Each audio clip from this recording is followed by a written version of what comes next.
Assalamualaikum dan salam sejahtera. Pada kali ini saya akan tunjukkan bagaimanakah caranya kita boleh menggunakan sistem CIDS ini dengan lebih efektif dan menjimatkan masa dengan fungsi salin.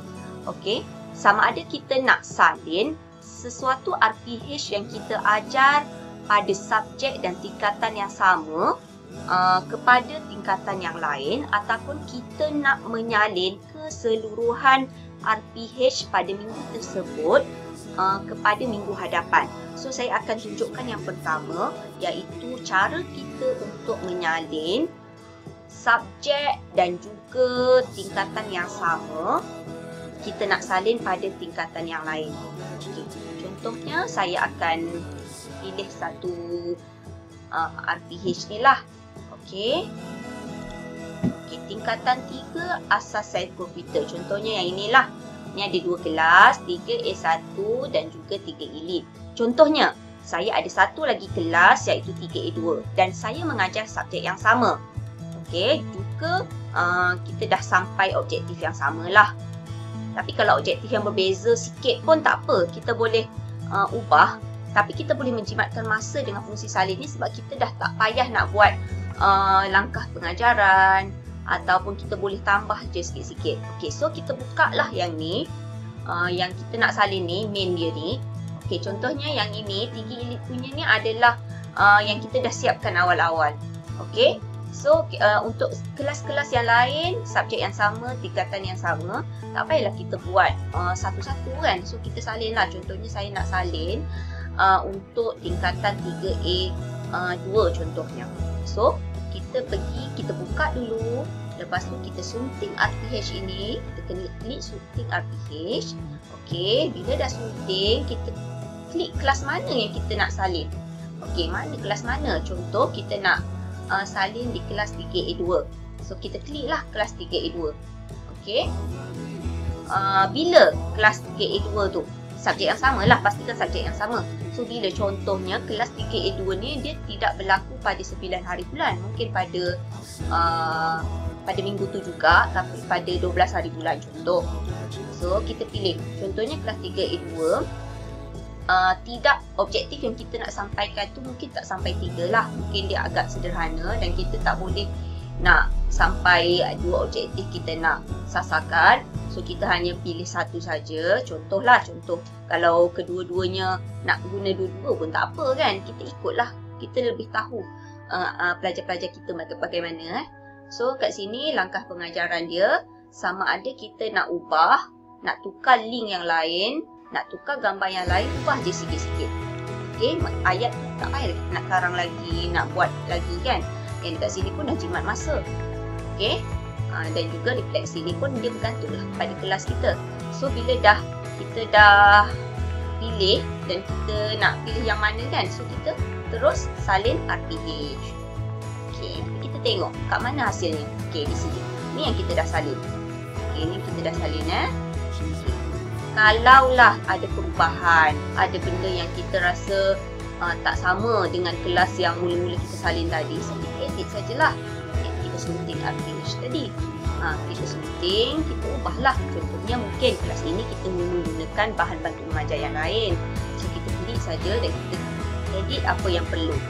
Okey, ikut kesesuaian. Tapi untuk langkah awal, maknanya kita dah nampak ketiga-tiga kelas ni seolah-olah dah siap lah. Cuma kita kena ubah sikit-sikit.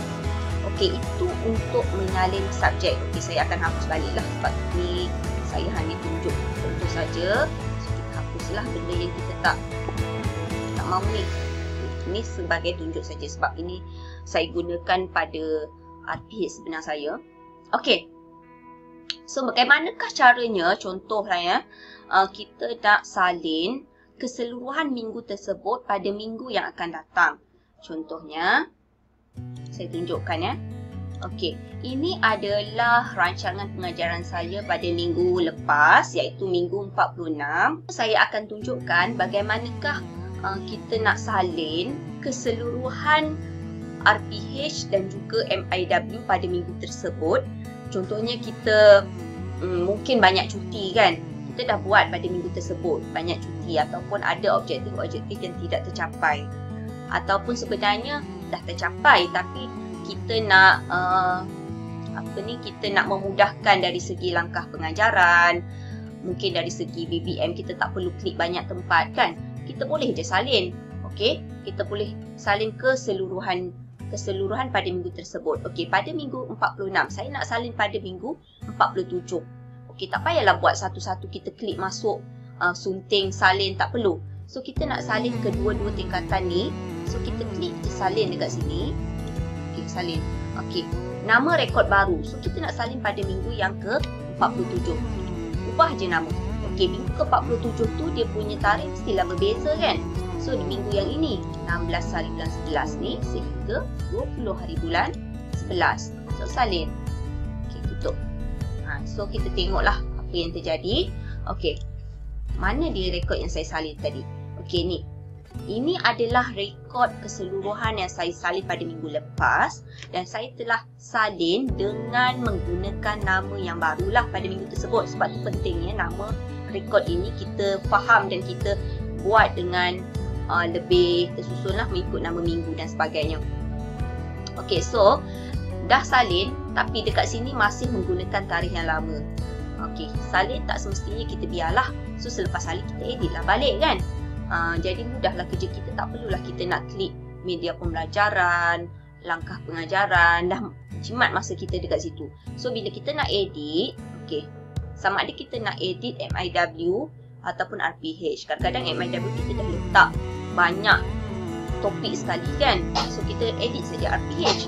Okey, contoh kita edit RPH 1 ni untuk kelas 3EA1 ASK. Okey, kita nak edit, sunting lah macam biasa. Sunting, yang paling penting adalah tarikhnya sebab tarikh ni dia akan berubah kan. Contohnya kelas ni kita akan laksanakan pada 17 hari bulan 11. Mungkin jamnya sama. Okey, so kita ubah, yang paling penting adalah tarikh dia. Biasanya kalau jadual waktu kita pada minggu hadapan, dia punya masa tu sama je. Kalau 11.10 hingga 12.10 dia sama. Yang berubah adalah tarikh kan. Jadi kat sini kita dah jimat masa lah untuk kita letak balik masa tu. So dari segi profil pembelajaran, kalau cikgu-cikgu nak edit pun boleh. Kalau tak mau edit, objektif biasanya akan bertukar lah untuk setiap minggu. Okey, sama ada kita nak letak objektif yang baru, so kita klik list profil pembelajaran, ataupun kita masih nak menggunakan objektif yang pada minggu lepas yang mungkin tak tercapai ke, ataupun ada cuti, ataupun cikgu berkhusus tapi kita nak sambung pada minggu ini. So mudah, benda ni mudah. So kita tak perlu lagi kita nak type banyak kali. Dan juga bahagian masa ni lah, masa ni biasanya dia akan automatik, dia akan bertukar menjadi kosong balik lah apabila kita salin. So dekat sini kita ubah balik pada yang sepatutnya.